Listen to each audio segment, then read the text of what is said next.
Ya, Assalamualaikum warahmatullahi wabarakatuh. Anak-anakku sekalian, pada kesempatan pagi hari ini kita akan belajar pada tema 3, subtema 1, hewan dan tumbuhan di sekitar rumah kita. Di pembelajaran 1, yaitu dengan tujuan 1, dengan mengamati gambar, siswa mampu membuat daftar pertanyaan untuk persiapan wawancara dengan tepat. Bahasa Indonesia. Yang kedua, diskusi pemecahan masalah. Siswa mampu mengendalikan masalah keseimbangan lingkungan dengan tepat, bukannya IPA. Dengan mengamati gambar, siswa mampu mengidentifikasi karakteristik dataran tinggi, dataran rendah, dan pantai serta pemanfaatan sumber daya alam bagi kesejahteraan masyarakat dengan tepat, bukannya IPS. Baik, kita lanjut. Kita pada Moodle Bahasa Indonesia membuat daftar pertanyaan wawancara tentang tanaman pangan. Saat membuat pertanyaan wawancara, hal utama yang harus kita perhatikan yaitu penggunaan kata tanya. Ada beberapa macam kata tanya yang biasa kita gunakan untuk membuat pertanyaan wawancara. Ayo kita pelajari satu persatu kata tanya tersebut.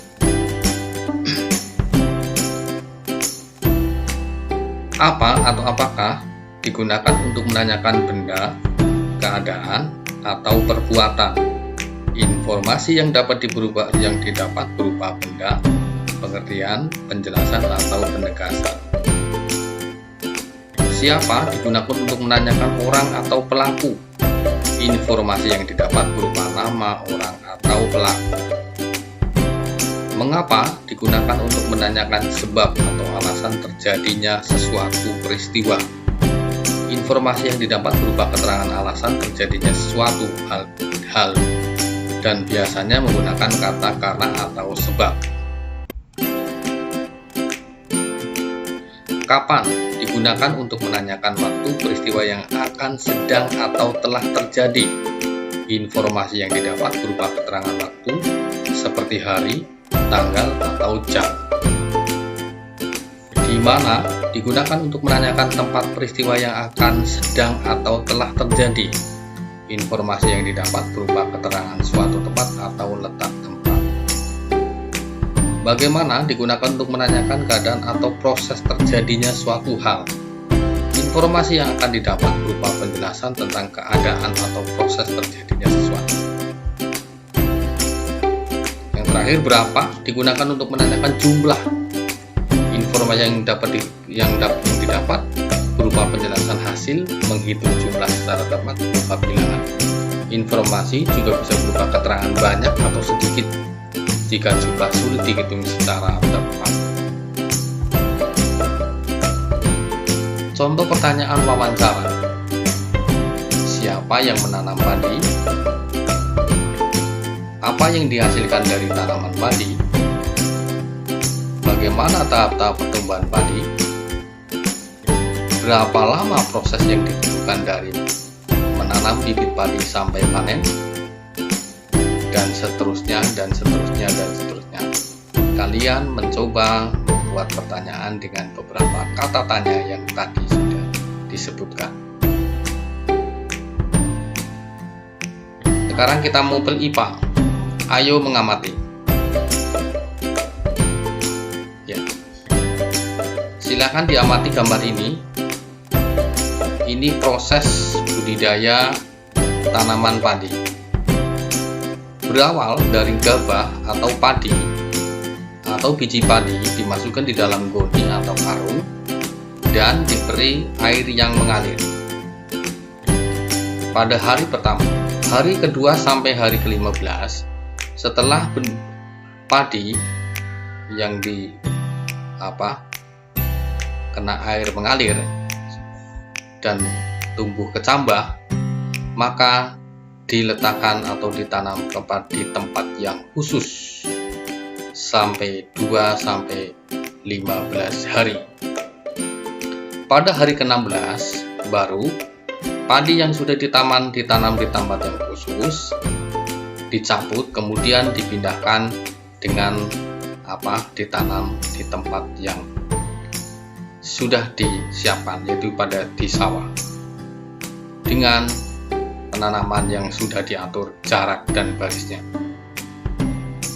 Hari ke-25, petani biasanya mencabut gulma, beberapa rumput yang mengganggu tanaman padi.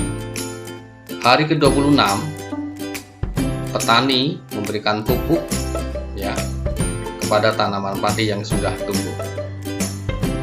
Hari ke-30 biasanya petani menyemprot dengan bahan-bahan agar supaya tanaman padi tidak terkena hama. Hari ke-120 atau hari ke-100 sampai 120. Hari ke-100 sampai hari ke-120 biasanya tanaman padi sudah siap untuk diambil. Hari ke-21 biasanya tanaman padi sudah ditumbuk. Terus selanjutnya dijemur, dan hari ke-131 padi atau gabah sudah bisa diubah menjadi nasi untuk siap dikonsumsi oleh manusia. Menjaga kelestarian tanaman pangan. 1. Menanam lebih banyak tumbuhan yang bermanfaat. Yang kedua, memperhatikan pertumbuhan tanaman pangan agar dapat tumbuh dengan baik. Ketiga, menjaga tanaman dari hama dan tumbuhan pengganggu yang dapat merusak tanaman pangan. Selanjutnya, memanfaatkan tanaman pangan tidak berlebihan. Kita lanjut kepada MUPEL IPS. Ayo kita amati.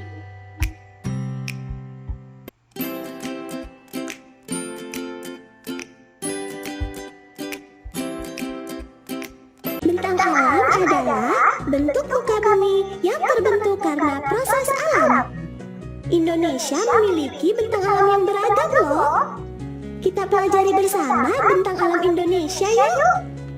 Gunung, bukit, dataran tinggi, dataran rendah, pegunungan, perbukitan, sungai, danau, pantai, selat, teluk, tanjung, laut, rawa.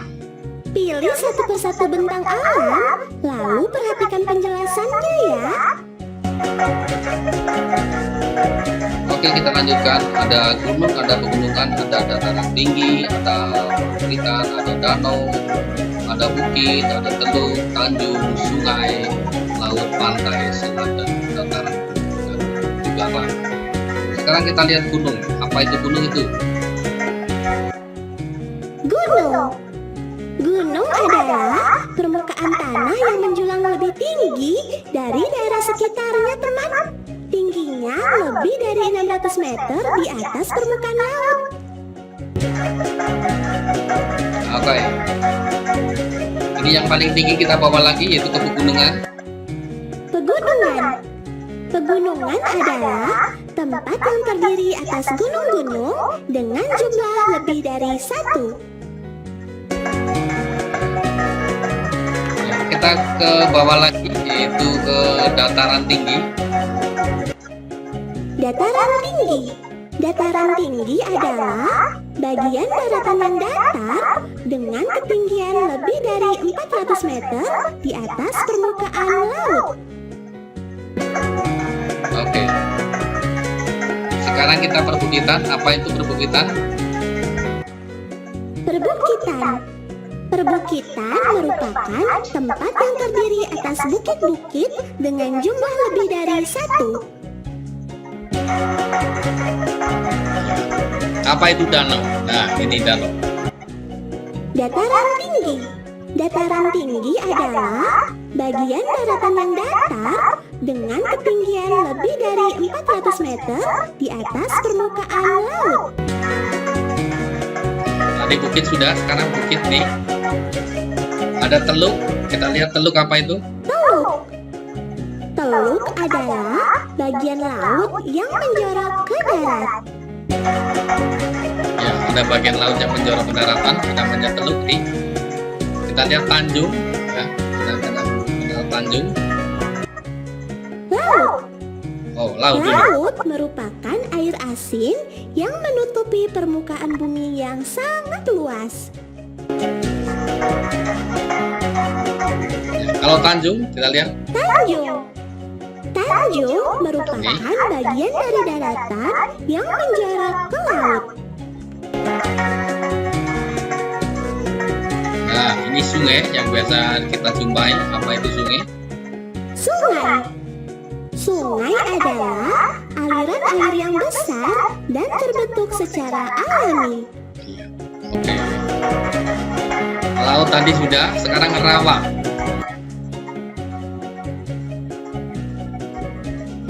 Oh, salah.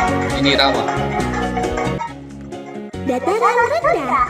Dataran rendah adalah bagian daratan yang datar dengan ketinggian antara 0 hingga 200 meter di atas permukaan laut.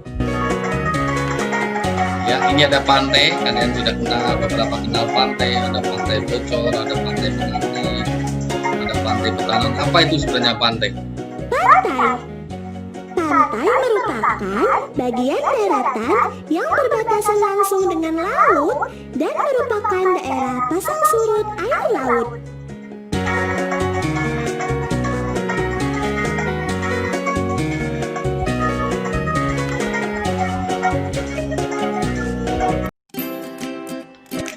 Ya, beberapa mupal yang kita pelajari pada tema 3, subtema 1, pembelajaran 1. Mudah-mudahan bermanfaat. Saya akhiri. Wassalamualaikum warahmatullahi wabarakatuh.